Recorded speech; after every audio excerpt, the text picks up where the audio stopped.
Sisay nagkalwag kang pulbo. Yati. Sisay! Yati. Anong sabi ko? Bakong kalwagan ang pulbo iyo. Ha?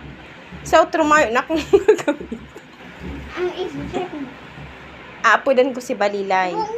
Oh. Mag-promise ka. Day ka na mautro. Promise?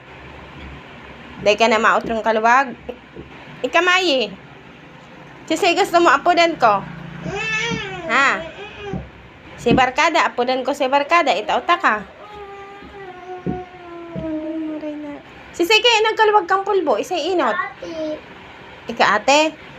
Di ba sabi ko ate day bakong kalwagan ang pulbo? Ha?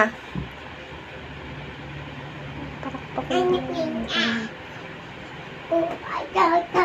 Utro pa kalwagan nindo. Itara utak ka kamuki Balilay.